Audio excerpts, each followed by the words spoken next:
knew that one day we would be in a situation where he was trying to kill me, and I felt I had a personal terrorist. And when her ex-husband, Dwight Jones, couldn't reach her, he would terrorize the city of Phoenix. This is a chilling situation. Police say he killed 6 people in 5 days. So what drove the shooter to do this? Dwight Jones would murder 6 people in 4 separate shootings. Most of the victims, people associated with his divorce from Dr. Connie Jones, a successful radiologist. She was married to Dwight Jones for over 20 years.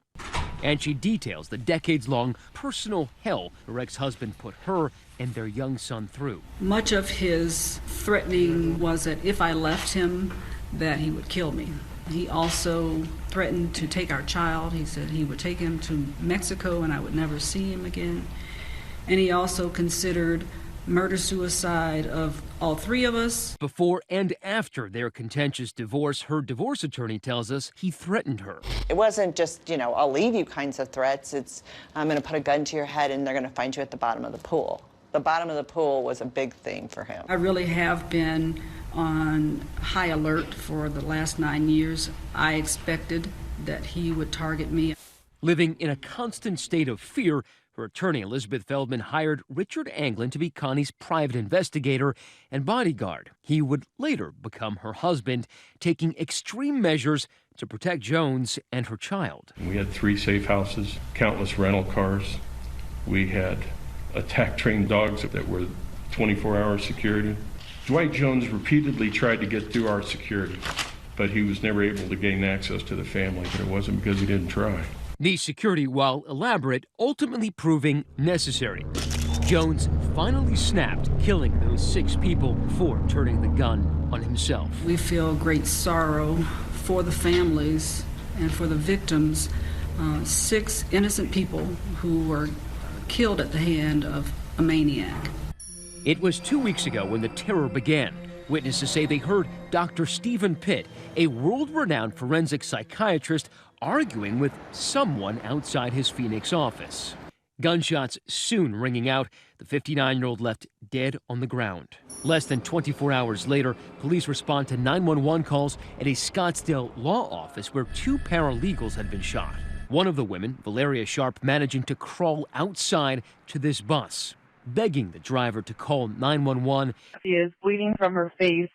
She said she thought she may be dying. Then dying at the hospital soon after. Authorities followed her trail of blood, leading them inside the office where they found Lauren Anderson, who was pronounced dead on the scene. And again, a day after that, psychologist and hypnotherapist Marshall Levine was found dead from 2 gunshot wounds inside his Scottsdale office. Officials say that Levine was, quote, collateral damage, a man who simply shared an office with another therapist, Karen Colby, who counseled Jones's son and didn't realize that she was the target. You do wonder, is this a disgruntled client of mine that was looking for me? I mean, I doubt it, but it could be. By the time Colby sat down for an interview with me yesterday, she says her connection to the shooter had become painfully clear. In what way was this case unusual? This case was by far the most fraught with potential for violence as anything I've ever worked on, ever. If on the first night that the police came to me, if they had asked me about my clients, I would have told them this name instantly. And it was amidst that murder spree that the intended targets who survived began to point police towards Jones, largely because his propensity to violence was no secret. What other ways would he threaten her? He injured her several times, I recall, and she had really good records, in fact, old records. He broke her sternum. Or fractured her sternum. The couple divorced in 2009, and court records show that Dwight Jones had been charged with assault days earlier. He pleaded guilty to disorderly conduct. Records also show that his wife, Connie, sought orders of protection and psychiatric evaluations for Dwight Jones. And the psychiatrist ordered to conduct those court-ordered evaluations, Dr. Pitt, the first man Jones killed. We have been able to tie or basically determine that the shooting on First Street is related to the shooting of Dr. Stephen Pitt. But that's not the only connection. Those two paralegals Jones gunned down, they worked at Feldman's office. With the target on her back, she also went into hiding. The police suggested that I not go home, and I made sure that my daughter wasn't home, and we stayed away from the home until Monday. By Sunday, Connie Jones and her lawyer both had called in tips to police identifying Jones as the likely suspect. And I said, hey, I just learned this connection. And they said yes. And I said, you guys have to go talk to him if you haven't. I'm not telling you what to do or how to do it or when to do it, but... And they said, well, where do you think he is? I go, same extended stay, but Rick would know for sure. 9 years in the same hotel room. Sure enough, that's where police find him, making their move on him Monday morning. SWAT teams swarmed. The suspect opened fire. We have the hotel locked down and there's been shots fired. When they found Jones, he had apparently committed suicide.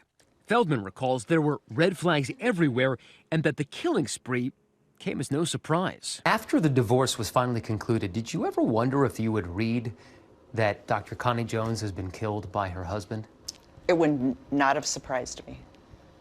She knew that no matter what order of protection, no matter what, he would be after her, and if he really wanted her, he would eventually get her.